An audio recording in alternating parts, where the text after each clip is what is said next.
Hello friends, welcome to concept learning. Learn through concept.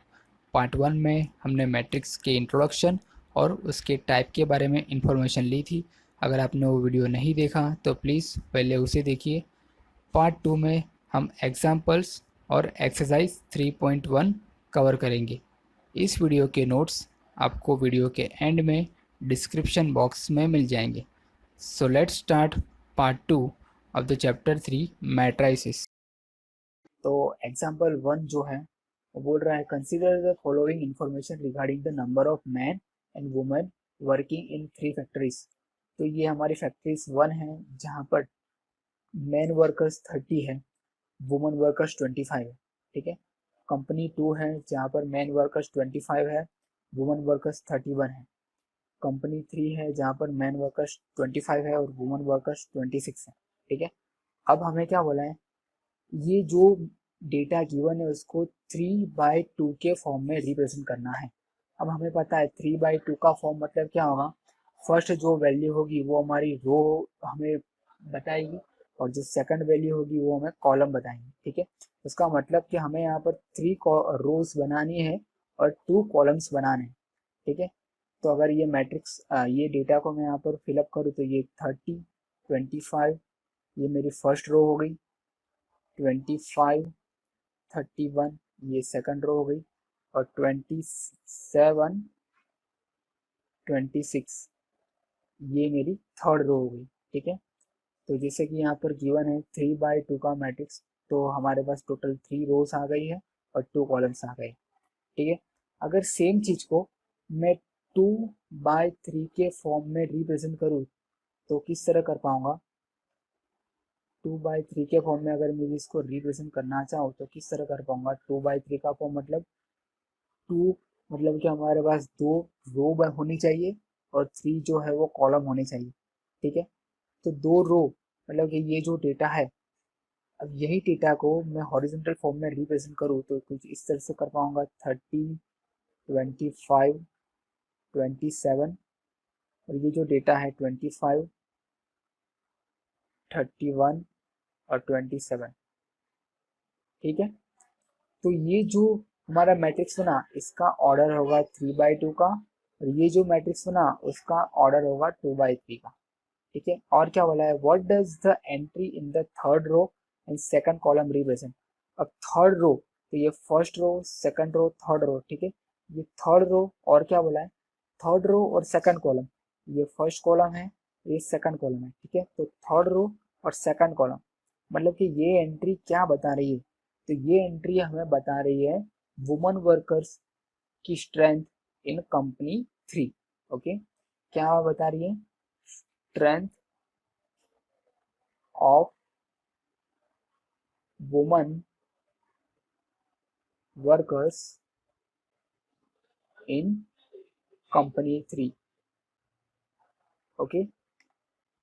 अब यहाँ पर एग्जांपल टू में टोटल हमको एलिमेंट्स गिवन है, टोटल 8 एलिमेंट्स गिवन है और बोला है कि पॉसिबल ऑर्डर्स फाइंड करो। ठीक है। मतलब कि टोटल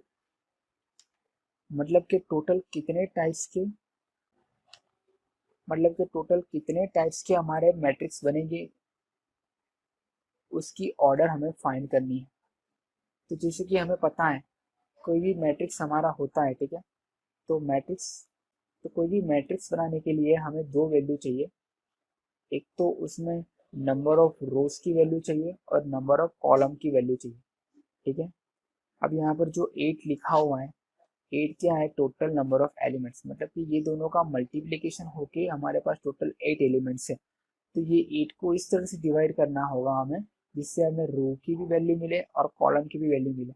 अब यहाँ पर एक पॉसिबल केस ये मेरे पास बनेगा, 8 1 जा 1, मतलब कि टोटल 8 रो बनेगी और 1 कॉलम बनेगा। अब ये पॉसिबल केस किस तरह बनेगा, अगर मैं यहाँ पर बनाना चाहूँ तो फॉर एग्जाम्पल मैं यहाँ पर डेटा लिख रहा हूँ 1 2 3 4 5 6 7 8। ठीक है। अगर इस डेटा को मुझे रिप्रेजेंट करना है, इस डेटा को मुझे रिप्रेजेंट करना है तो अगर मैं इसको इस फॉर्म में रिप्रेजेंट करता हूँ मतलब कि टोटल मुझे 8 रो बनानी पड़ेगी और 1 कॉलम बनाना पड़ेगा। ठीक है। 8 अगर इस फॉर्म में इसको मैं रिप्रेजेंट करूंगा तो इस तरह से होगा 1 2 3 4 5 6 7 8। ठीक है, तो ये जो मेरा मैट्रिक्स बना वो 8x1 का मैट्रिक्स बना। कैसे? क्योंकि यहाँ पर टोटल 8 मेरी हॉरिजॉन्टल लाइन है और एक ही कॉलम है। इसकी सेकंड पॉसिबिलिटी ये हो सकती है कि 1x8 का मैट्रिक्स बने, जहाँ पर ओनली वन ही रो होगी बट कॉलम्स हमारे 8 हो गए, जैसे कि 1 2 3 4 5 6 7 8। और यहाँ पर आप देख रहे हैं कि हॉरिजॉन्टल लाइन तो मेरी वन ही बन रही है, बट जो वर्टिकल लाइन जो डेटा से बन रही है वो टोटल 8 है। ठीक है, तो फर्स्ट पॉसिबिलिटी ये हुई 8x1, सेकंड पॉसिबिलिटी ये हुई 1x8, थर्ड पॉसिबिलिटी जो होगी वो अगर 8 को मैं 2 से डिवाइड करूँ तो आएगा 4x2 की पॉसिबिलिटी। ठीक है, 4x2 की पॉसिबिलिटी मतलब कि टोटल मेरे पास 4 रोज बनेगी और 2 कॉलम्स बनेंगे। अगर इसको मैं इस तरह रिप्रेजेंट करना चाहूँ तो 1 2 3 4 5 6 7 8। ठीक है, ये मेरी थर्ड पॉसिबिलिटी हुई 4x2 के फॉर्म में, जहाँ पर 4 रोज बनेगी और 2 कॉलम्स बनेंगे। फोर्थ पॉसिबिलिटी 2x4 के फॉर्म में बनेगी, जहाँ पर 2 रोज बनेगी और 4 कॉलम्स बनेंगे, जैसे कि 1 2 3 4 5 6 7 8। ठीक है, 2 रोज मतलब कि 2 हॉरिजॉन्टल लाइन और 4 कॉलम्स मतलब कि 4 वर्टिकल लाइंस। ठीक है, अब एग्जांपल 3 में क्या बोला है, construct 3x2 matrix whose elements are given by this equation। ठीक है, अब हमें 3x2 मैट्रिक्स को कंस्ट्रक्ट करना है, 3x2 मैट्रिक्स को बनाना है। लेट अस सपोज मैंने यहाँ पर लिखा A इक्वल्स एक मैट्रिक्स में बना दिया। ठीक है, कौन सा बनाना है, 3x2 का मैट्रिक्स बनाना है। तो हमें एक चीज तो पता चल गई, 3 मतलब कि हमें 3 रोज बनानी है और 2 कॉलम्स बनाने हैं। अगर मैं इसको लिखना चाहूँ तो किस तरह लिख पाऊंगा इसके एलिमेंट्स को, ये जो है ए का एलिमेंट्स, ये मेरी फर्स्ट रो का एलिमेंट्स है। जैसे कि हमें पता है कोई भी एलिमेंट्स को अगर हम रिप्रेजेंट करते हैं तो इसको हम दो वैल्यू से रिप्रेजेंट करते हैं। फर्स्ट वैल्यू होती है रो की वैल्यू और सेकंड वैल्यू होती है कॉलम की वैल्यू। ठीक है, तो यहाँ पर जो वैल्यू होगी वो उसको मैं 1 से रिप्रेजेंट करूंगा। क्यों? क्योंकि ये फर्स्ट रो की वैल्यू में है और फर्स्ट कॉलम में है। ठीक है, सेम उसी तरह से यहाँ पर मैं 1 2 से इसको रिप्रेजेंट करूंगा। क्यों? क्योंकि ये फर्स्ट रो और सेकंड कॉलम में। उस तरह से यहाँ पर अब मेरी सेकंड रो आएगी, फर्स्ट कॉलम आएगा तो A21 से रिप्रेजेंट करूंगा, इसको यहाँ पर A22 से रिप्रेजेंट करूंगा। ठीक है, सेम चीज इसको मैं यहाँ पर A31 से लिखूंगा। 3 मतलब कि first row, second row, third row, first column, और यहाँ पर A32 से लिखूंगा। ठीक है, अब हमें पता चल गया कि हमें इस फॉर्म में मैट्रिक्स को बनाना है और ये जो वैल्यू होगी A11 A12 A21 A22 31 32, वो वैल्यू हमें यहाँ से मिलेगी। ठीक है, आई और जे की अलग अलग वैल्यू रखकर। अब यहाँ पर अगर मैं आई और जे A11 मुझे फाइंड करना है, ठीक है, A11 फाइंड करना है, इसका मतलब क्या हुआ, आई की वैल्यू 1 रखूंगा और जे की वैल्यू भी 1 रखूंगा। अगर ये दो वैल्यू मैं रखता हूँ इस इक्वेशन में तो मुझे क्या मिलेगा, 1/2 mod ऑफ 1 माइनस 3 ऑफ 1। ठीक है, तो यहाँ पर 3 1 से मल्टीप्लाई हो गया -3 होगा, 1 माइनस 3 मतलब कि -2। तो यहाँ पर मोड है तो उसका प्लस हो जाएगा, तो +2/2 मतलब कि यहाँ पर वैल्यू आएगी 1। ठीक है, उस तरह से ए उस तरह से A12 की वैल्यू क्या होगी, अगर आई की जगह पे यहाँ पर मुझे 1 रखना होगा और जे की जगह पे 2 रखना होगा। ठीक है, अगर मैं यहाँ पर वैल्यू रखता हूँ तो ये A12 वैल्यू निकल के आएगी मेरे पास 1/2 of 1 minus 3 2 6 6 minus 1 means 5 -5, but mode है तो 5 ही रहेगा और 5/2 तो 5/2। ठीक है, ओके, तो इस तरह से बाकी सारे एलिमेंट्स की वैल्यू कैलकुलेट करने के बाद अगर ये सारी वैल्यू मैं इस मैट्रिक्स में रखूँगा, अगर ये सारी की सारी वैल्यू मैं इस मैट्रिक्स में रखूँगा तो मुझे फाइनली मेरा ये मैट्रिक्स मिल जाएगा। ठीक है, जो हमें क्वेश्चन में पूछा था। चलिए अब एक्सरसाइज 3.1 स्टार्ट करते हैं, जिसका फर्स्ट क्वेश्चन है, जहाँ पर क्या पूछा है, यहाँ पर ऑर्डर ऑफ द मैट्रिक्स हमें क्वेश्चन में आस्क है। ठीक है, तो ये मैट्रिक्स है, उसका ऑर्डर क्या है वो हमें बताना है। तो हमें पता है कि ऑर्डर को हम रो मल्टीप्लाई कॉलम के फॉर्म में लिखते हैं। अब यहाँ पर टोटल रो कितनी है, मतलब कि टोटल कितनी हॉरिजॉन्टल लाइन बन रही है, ये 1 2 3। ठीक है, तो हमारी टोटल रो होगी 3 बाय टोटल कॉलम्स कितने बन रहे हैं, 1 2 3 4। ओके, टोटल 4 कॉलम्स बन रहे हैं। तो यहाँ से ये जो मैट्रिक्स है उसका ऑर्डर निकल के आया 3/4। ओके, अब नंबर ऑफ एलिमेंट्स, इस मैट्रिक्स में टोटल कितने नंबर ऑफ एलिमेंट्स है, जैसे कि हमें पता है टोटल नंबर ऑफ एलिमेंट्स क्या होता है, रो और कॉलम के नंबर का मल्टीप्लिकेशन। तो यहाँ पर 3 4 जा कितना होगा 12, तो यहाँ पर टोटल हमारे एलिमेंट्स कितने हो गए, हमारे 12। ओके, अब क्या बोला है, right the elements of A13। A13, अब A13 मतलब इस एलिमेंट में फर्स्ट रो और थर्ड कॉलम में जो भी मेंबर होगा वो हमें यहाँ पे लिखना है। अब फर्स्ट रो मतलब कि ये रहा, और थर्ड कॉलम मतलब कि ये फर्स्ट कॉलम, ये सेकंड और ये third. First row third column, ठीक है, तो ये वाला मेंबर आएगा, तो ये मेंबर क्या बनेगा हमारा A13। हमें सिर्फ ये मेंबर्स की वैल्यू ही बतानी है। A21 मतलब second row first column. Okay, तो यहाँ पर वैल्यू आएगी 35। उसी तरह से A33 मतलब कि third column, sorry third row और थर्ड कॉलम, तो ये वाली वैल्यू आएगी -5। उस तरह से A24 मतलब second row fourth column, second row ये रही, सेकंड रो और फोर्थ कॉलम ये रहा। ठीक है, तो यहाँ से ये जो वैल्यू आएगी वो हमारी 24 बनेगी। 823 मतलब कि सेकंड रो और थर्ड कॉलम, तो ये जो वैल्यू आएगी 23 मतलब सेकंड रो थर्ड कॉलम, तो ये जो वैल्यू आएगी 5/2, ये हमारी A23 की वैल्यू बनेगी। ठीक है,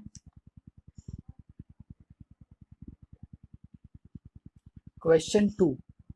अब क्वेश्चन 2 में क्या बोला है कि अगर आपके पास टोटल 24 एलिमेंट्स हैं, ठीक है, अगर आपके पास टोटल 24 एलिमेंट्स हैं तो पॉसिबल ऑर्डर्स कितनी बनेगी। अगर टोटल 24 एलिमेंट्स हैं तो आपके पास पॉसिबल ऑर्डर्स कितनी बनेगी। जैसा कि हमने इस इक्वेशन में देखा था, अगर हमारे पास टोटल 8 एलिमेंट्स होते हैं, ठीक है, तो हमारे पास टोटल ये 4 पॉसिबल ऑर्डर बनती है। फर्स्ट होती है 1 क्रॉस 8 और 8 क्रॉस 1। ठीक है, ये दो पॉसिबल वैल्यू तो बनेगी। उसके बाद में अगर हम इसको 2 से डिवाइड करते हैं, 2 से डिवाइड करते हैं तो किस तरह से वैल्यू बनती है। ठीक है, मतलब कि जो भी आपके पास डेटा गिवन हो उसको 2 फैक्टर में ही आपको डिवाइड करना पड़ेगा, जिससे कि हम उस मैट्रिक्स के एलिमेंट्स की पॉसिबल वैल्यू निकाल सकेंगे।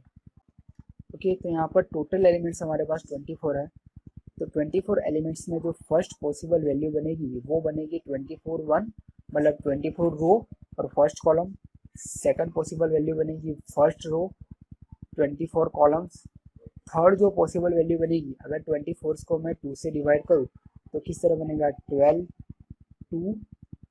12 टू ज़ा मतलब कि 12 रो 2 column. Third fourth possible order बनेगी हमारी 12 मतलब कि 2 रोज और 12 कॉलम्स। अब इसके बाद में और भी 24 के कोई फैक्टर है जो,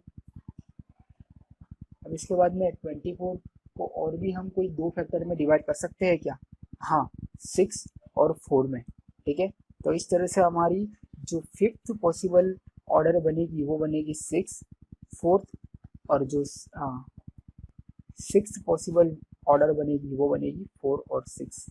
ठीक है, इसके अलावा और कोई भी वैल्यू बन नहीं सकती। ओके, अब सेकंड में हमें पूछा है कि अगर आपके पास टोटल 13 एलिमेंट्स होंगे तो कितनी ऑर्डर बनेगी। ठीक है, अब हमें पता है 13 होगा, तो सबसे पहले ये दो ऑर्डर तो बनेगी ही बनेगी, 13 वन ज़ा और 1 13 ज़ा। ठीक है, मतलब कि 13 रो फर्स्ट कॉलम और फर्स्ट रो 13 कॉलम। अब इसके बाद में हमें पता है कि ये रो और ऑर्डर की वैल्यू फ्रैक्शन फॉर्म में नहीं हो सकती, इसकी वैल्यू हमेशा इंटीजर फॉर्म में ही होती है। और ये भी चीज़ हमें पता है कि 13 ऑड नंबर है। ठीक है, तो हम उसको 2 से डिवाइड नहीं कर पाएंगे, तो 13/2 इक्वल 6.5 इस तरह की कोई भी ऑर्डर बनेगी नहीं। तो यहाँ पर टोटल पॉसिबल ऑर्डर कितनी बनेगी, 2 ही बनेगी। अब क्वेश्चन 3 में क्या बोल रहा है, if a matrix has 18 elements what are the possible orders it can have. Okay, अगर आपके पास 18 एलिमेंट्स है तो कितनी पॉसिबल ऑर्डर्स बनेगी। तो हमें पता है कि पहले दो ऑर्डर्स तो बनेगी 18 1 और 118। ठीक है, अब इसके बाद में अगर इसको मैं दो वैल्यू से डिवाइड करूँ, अगर इसको मैं दो वैल्यू में इसमें फैक्टराइज करूँ, तो एक बनेगा मेरे पास 9 2 ज़ा और दूसरा बनेगा 2 9 ज़ा। ठीक है, इसके बाद भी एक वैल्यू बनेगी, इसके बाद भी एक फैक्टर बनेगा, वो फैक्टर बनेगा 6 3 ज़ा और 3 6 ज़ा। ठीक है, इसके बाद कोई भी पॉसिबल ऑर्डर नहीं बनेगा, मतलब कि टोटल इसकी पॉसिबल ऑर्डर जो होगी वो 6 ही बनेगी। ओके, अब आपके पास 5 एलिमेंट्स हैं, 5 एलिमेंट्स हैं तो उसकी टोटल ऑर्डर कितनी बनेगी। जैसे कि हमें पता है अगर 5 एलिमेंट्स होते हैं तो हमारे पास 5 1 और 1 5, ये दो ऑर्डर तो होती है, बट ये 5 जो है वो ऑड नंबर है। ऑड नंबर है मतलब कि उसका दो इंटीजर में फैक्टराइजेशन नहीं होगा, मतलब कि यहाँ पर टोटल पॉसिबल दो ही वैल्यू बनेगी, ऑर्डर बनेगी। ओके,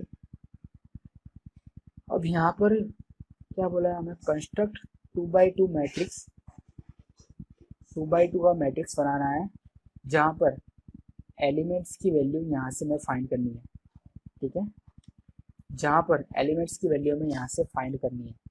ठीक है, अगर मैं यहाँ पर लिखना चाहूँ ए इक्वल्स 2x2 का मैट्रिक्स, तो किस तरह लिखूंगा, A11 A12 A21 और A22, जहाँ पर ये रो को रिप्रेजेंट कर रहा है और ये कॉलम को, ये first row first column, first row second column, second row first column और सेकंड रो सेकंड कॉलम।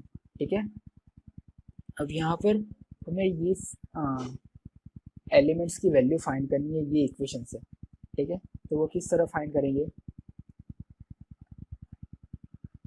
अब यहाँ पर अगर मुझे A11 की वैल्यू फाइंड करनी है तो वहाँ पर आई और जे की वैल्यू, आई होती है हमारी रो की वैल्यू और जे होती है हमारी कॉलम की वैल्यू।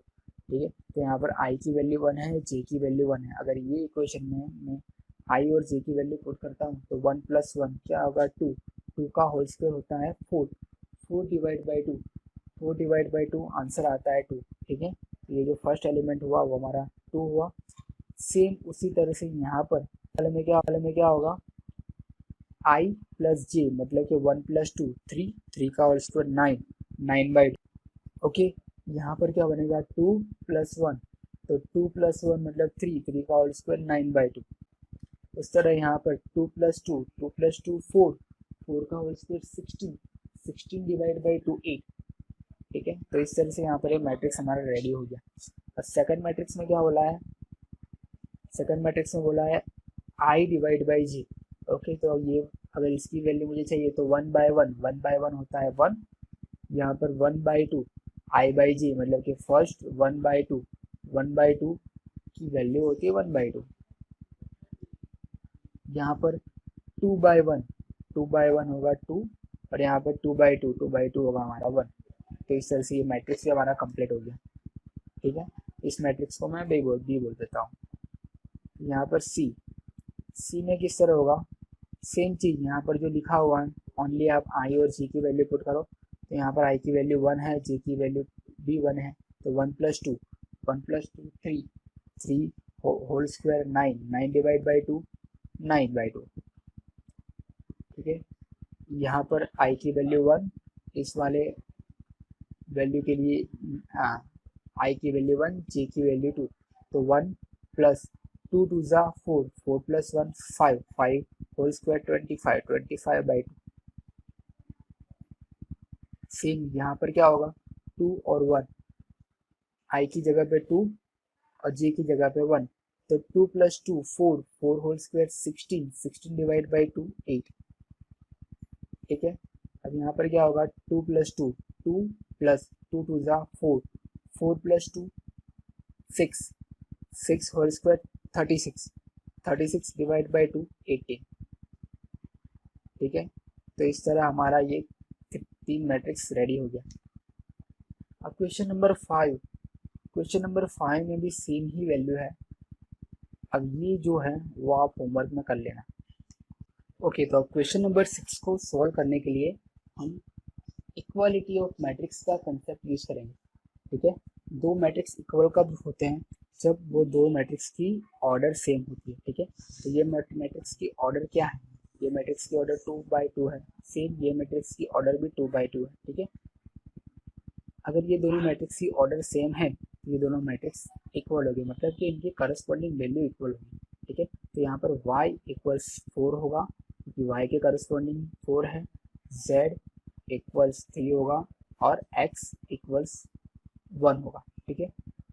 इस तरह से जो हमें क्वेश्चन में बोला था एक्स वाई जेड की वैल्यू फाइंड करने को, वो हमने कर दिया। ठीक है। अब सेकंड क्वेश्चन, सेकंड क्वेश्चन में भी इक्वालिटी ऑफ मैट्रिक्स का ही कंसेप्ट यूज करेंगे। जहाँ पर क्या बोला है, ये जो है एक्स प्लस वाई ये 6 के इक्वल है। कब इक्वल है, जब ये दोनों मैट्रिक्स की ऑर्डर सेम है। ठीक है। तो एक्स प्लस वाई इक्वल्स हमारा 6 आएगा, और यहाँ पर 5 प्लस जेड इक्वल्स 5 आएगा। अगर 5 प्लस जेड इक्वल्स 5 है, तो यहाँ से 5 5 कट होगा, तो जेड की वैल्यू हमारे पास आएगी 0। ठीक है। उस तरह से एक्स और वाई की वैल्यू है हमारे पास 8। अब यहाँ पर मान लीजिए कि मैं y इक्वल्स 8/x ले लेता हूँ। ठीक है। y इक्वल्स 8/x ले लेता हूँ। अब ये जो वैल्यू है y की वैल्यू, वो अगर मैं इस इक्वेशन में पुट करूँगा तो कुछ इस तरह से मेरे पास आएगा, x प्लस 8/x इक्वल्स 6। अगर ये x का मैं LCM ले लूँ तो कुछ इस तरह से इक्वेशन बनेगा, x², ये x जो है वो यहाँ पे मल्टीप्लाई होगा और ये x यहाँ पर भी मल्टीप्लाई होगा। ठीक है। यहाँ पर मल्टीप्लाई होगा 6x बनेगा, ये प्लस है, अगर ये 6x को मैं इस साइड ले आऊँ तो ये x² minus 6x plus 8 equal 0 का इक्वेशन बनेगा। ठीक है। अगर इस इक्वेशन को मैं सॉल्व करता हूँ तो किस तरह सॉल्व करूँगा, x² माइनस 6x है, अगर 8 के मैं 2 फैक्टर करूँ तो 2 फैक्टर कुछ इस तरह से बनेंगे, x² minus 4x minus 2x plus 8 equal 0। I hope ये आपको प्रोसेस पता होगा, क्योंकि ये 10th स्टैंडर्ड में हम अच्छी तरह से पढ़ चुके हैं। ठीक है। तो यहाँ से x कॉमन निकलेगा, x माइनस 4 बचेगा, सेम यहाँ से -2 कॉमन निकलेगा, x माइनस 4 बचेगा इक्वल 0।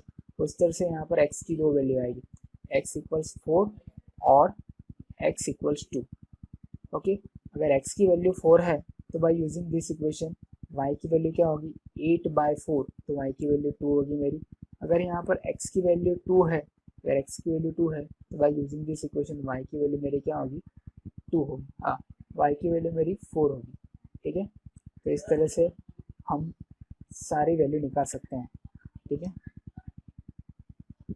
अब क्वेश्चन नंबर 3, यहाँ पर जो गिवन है वो भी मैट्रिक्स का ही फॉर्म गिवन है, बट यहाँ पर जो हमें ऑर्डर गिवन है वो 3/1 का ऑर्डर गिवन है। 3/1 का ऑर्डर मतलब कि यहाँ पर हमारे पास 3 हॉरिजॉन्टल लाइन बन रही है, मतलब कि 3 रोज है, और 1 ही वर्टिकल लाइन बन रही है, मतलब कि 1 कॉलम। ठीक है। तो यहाँ पर x plus y plus z equals 9 होगा, x प्लस जेड इक्वल्स 5 होगा, और y प्लस जेड इक्वल 7 होगा। ठीक है। अब ये तीनों इक्वेशन का यूज़ करके हमें x, y और z की वैल्यू फाइंड करनी है। अब यहाँ पर जैसे कि हम देख रहे हैं y प्लस जेड की वैल्यू 7 है। ठीक है। अब ये जो वैल्यू अगर मैं उठा के इस इक्वेशन में रखूँ, यहाँ पर जो y प्लस जेड है डायरेक्ट वहाँ पर 7 रख दूँ तो मुझे x की वैल्यू मिल जाएगी। ठीक है।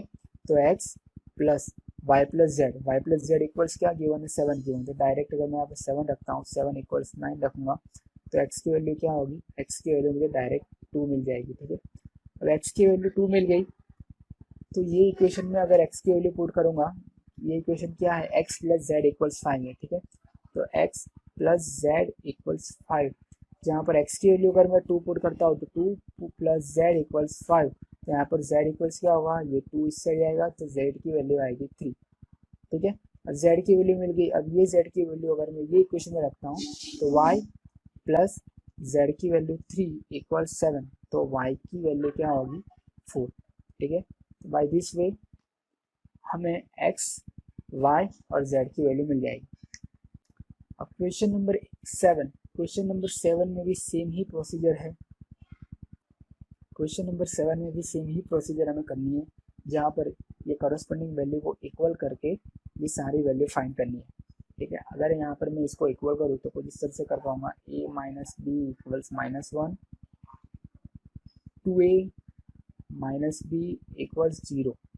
अब हमें पता है कि अगर हम एलिमिनेशन की मेथड यूज़ करें तो a minus b equals -1, 2a minus b equals 0।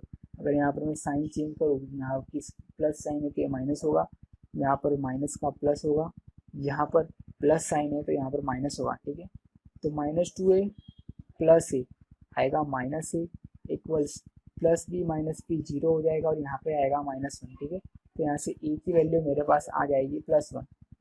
Okay, तो यहाँ से a की वैल्यू मेरे पास आ जाएगी +1। अब ये वैल्यू अगर ये दोनों में से कोई एक इक्वेशन में मैं रखूँगा तो मेरे पास वैल्यू आ जाएगी b की। अगर मैं ये इक्वेशन रखता हूँ a minus b equals -1, a की वैल्यू यहाँ पर 1 रखता हूँ, 1 रखा, 1 माइनस बी इक्वल्स 1, सॉरी -1, तो b की वैल्यू आ जाएगी 2। ठीक है, अब ये दोनों वैल्यू का यूज़ करके मैं c और d की वैल्यू भी निकाल सकता हूँ। जैसे कि अगर यहाँ पर मैं ये दोनों वैल्यू को कंपेयर करूँ तो यहाँ पर 2a प्लस सी के इक्वल क्या है, 5 है, तो 2a प्लस सी इक्वल्स 5। ओके, ए की वैल्यू यहाँ पर 1 रखो तो 2 1 जा 2 होगा, 2 इस साइड जाएगा तो c की वैल्यू मेरे पास आएगी 3। ठीक है, अब इस दोनों को मैं इक्वल करके अगर ये दोनों को इक्वल करूँ तो 3c प्लस b इक्वल्स 13।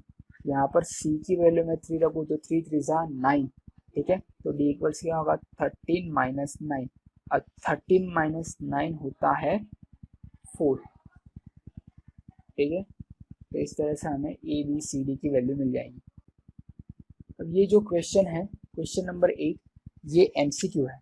यहाँ पर MCQ में हमें पूछा है कि अगर A I J M cross N square matrix है, ठीक है, अगर ये स्क्वायर मैट्रिक्स है तो इनमें से कौन सी कंडीशन सेटिस्फाई होगी तब जाकर ये स्क्वायर मैट्रिक्स बनेगा। अब हमें पता है कि स्क्वायर मैट्रिक्स में रो और कॉलम की वैल्यू सेम होती है। ठीक है, तो रो और कॉलम की वैल्यू सेम होती है, मतलब कि रो की वैल्यू कॉलम से कम नहीं हो सकती या कॉलम से ज़्यादा भी नहीं हो सकती, दोनों की वैल्यू हमेशा सेम रहेगी। तो हमारा सी ऑप्शन यहाँ पर राइट है। सेम इस इक्वेशन को भी सॉल्व करने के लिए हम इक्वालिटी ऑफ मैट्रिक्स का कंसेप्ट यूज़ करेंगे, जहाँ पर अगर मैट्रिक्स की ऑर्डर इक्वल होती है तो उसके करस्पॉन्डिंग एलिमेंट्स भी इक्वल होते हैं। ठीक है, तो यहाँ से 3x प्लस 7 इक्वल्स होगा 0। ओके, तो यहाँ से x की वैल्यू क्या होगी, ये 7 सामने जाएगा तो -7/3 बनेगा। ठीक है, ये एक वैल्यू मुझे मिल गई। Same way y minus 2 equals क्या होगा, y माइनस 2 इक्वल्स वैल्यू होगी 5, तो यहाँ से y की वैल्यू मुझे मिलेगी 7। ठीक है, बट यहाँ पर दो और वैल्यू गिवन है तो हमें इसको भी इक्वल करके देखना पड़ेगा कि ये जो वैल्यू हमें मिली वो इसके इक्वल होती है या नहीं होती है। तो यहाँ पर y प्लस 1 इक्वल्स 8 है, तो y इक्वल्स क्या होगा, 1 सामने जाएगा तो y की वैल्यू आएगी 7। ठीक है, मतलब कि y की दोनों वैल्यू सेम है। अब x के बारे में देख लेते हैं, तो x के बारे में क्या होगा, 2 माइनस 3x इक्वल्स 4। ठीक है, अब ये -3x अगर इससे जाएगा तो प्लस बनेगा, ये 4 इससे जाएगा तो माइनस बनेगा, तो 2 माइनस 4 इक्वल्स 3x। ओके, तो यहाँ पर 2 माइनस 4 तो वैल्यू आती है -2 इक्वल्स 3x। सो x की वैल्यू आएगी हमारी -2/3, ठीक है, जो वैल्यू यहाँ पर मैच भी कर रही है, बट यहाँ पर x की वैल्यू अलग अलग है। जैसे कि इस इक्वेशन में हमें वैल्यू मिल रही है -7/3 और यहाँ पर मिल रही है 2/3, तो ये दोनों वैल्यू अलग अलग है, दोनों वैल्यू डिफरेंट है, इसके लिए कोई भी पॉसिबल केस फाइंड नहीं होगा। इसके लिए हमारा आंसर जो आएगा वो बी आएगा, ठीक है। ओके, अब जो ये 10th क्वेश्चन है, यहाँ पर हमें परम्यूटेशन यूज़ करना पड़ेगा। जैसे कि यहाँ ये क्वेश्चन में क्या बोला है, the number of all possible matrices of the order of 3/3।